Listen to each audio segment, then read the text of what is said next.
Assalamualaikum warahmatullahi wabarakatuh. Alhamdulillah, assalatu wassalamu ala rasulillah wa ala alihi wa sahbihi mawalah, amma ba'd. Sahabat Nusantara Mengaji rahimakumullah, biasanya kalau kita menyebut orang itu solih, maka yang akan hadir dalam benak kita, mereka adalah orang-orang yang tekun dalam melaksanakan ibadah ritualnya. Tentu hal tersebut tidak sepenuhnya keliru, karena memang kita diajarkan sejak awal, bahkan sejak kecil, untuk rajin ibadah, rajin mengerjakan ritual-ritual agama. Sekali lagi itu tidak keliru. Namun kalau kita tinjau kepada Al-Quran, nampaknya itu harus diperkaya dan diluruskan. Bahwa ketika Al-Quran menyebut amal solih, maka itu bukan hanya orang yang rajin dalam melaksanakan ibadah ritual. Namun orang-orang yang perilaku sosialnya itu adalah baik. Bahkan kata solih itu sendiri bermakna yaitu orang atau segala bentuk aktivitas, baik itu ucapan, perbuatan, bahkan diamnya yang membawa manfaat buat orang lain atau menghindarkan keburukan dari orang lain.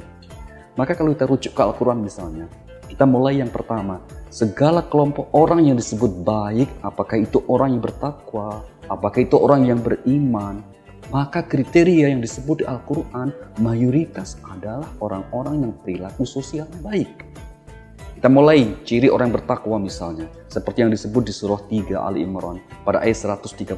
Siapa mereka? Alladzina yunfiquna fis sarra wad dharra wal kadhiminal ghaidha wal 'afina 'anil nas wallahu yuhibbul muhsinin.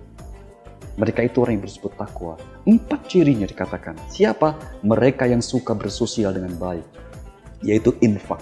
Yang kedua apa? Sanggup untuk menahan amarah ketika ada orang, situasi, keadaan yang menyebabkan semestinya dia marah, tapi sanggup dia redam, itu orang bertakwa. Yang ketiga, orang yang suka memaafkan, menjadi pemaaf. Bahkan di Al-Quran tidak ada ayat yang memerintahkan agar kita meminta maaf. Yang ada jadilah pemaaf, dan itu juga ciri orang yang bertakwa. Bahkan puncaknya adalah wallahu yuhibbul muhsinin. Sungguh Allah mencintai orang-orang yang berbuat kebaikan. Bukan sekedar berbuat kebaikan, tapi ketika Al-Quran menggunakan kata muhsin, artinya orang yang ucapan dan perbuatan baiknya itu sudah mendarah daging, sudah menjadi karakternya. Ini baru satu contoh. Kita ambil contoh yang kedua misalnya. Kita sebut hamba yang dicintai oleh Allah atau ibadur rahman. Di surah 25 ayat 63 misalnya, Allah katakan wa ibadur rahmanil ladzina yamshuna 'alal ardi hauna wa idza khatabahumul jahiluna qalu salama. Hamba-hamba yang dikasih oleh Allah itu orang-orang yang tidak sombong dalam beraktivitas. Dan apabila ada orang bodoh mengucapkan kalimat-kalimat yang menyakiti, dia tidak akan membalasnya. Namun sebaliknya, seandainya harus membalas, dia mengucapkan kalimat-kalimat yang baik. Dua-duanya laki-laki bicara masalah sosial. Kita buktikan yang berikutnya. Kalau ada seseorang yang misalnya salah satu ibadah ritualnya kurang, kita ambil puasa, dia tidak mampu puasa. Apa kata Allah? Wa 'alal ladzina yutiqunahu fidyatun ta'amu miskin. Orang yang tidak sanggup melaksanakan puasa karena satu udzur syar'i, dia tetap akan mendapat pahala puasa dengan syarat apa? Membayar fidyah, simbol sosial.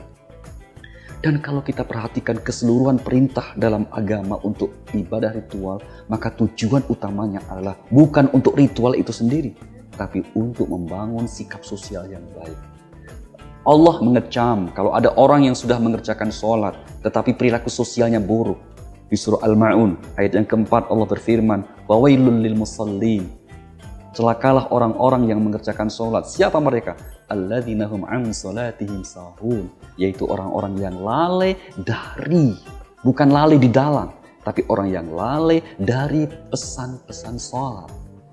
Mereka itu siapa? Fadzalikal ladzi yad'ul yatim wa la yahuddu 'ala ta'amil miskin. Orang yang sudah mengerjakan ritual dengan baik, namun dia tidak peduli terhadap kehidupan sosial sekelilingnya, Allah mengecam mereka sebagai orang yang celakalah dia kerjakan sholat.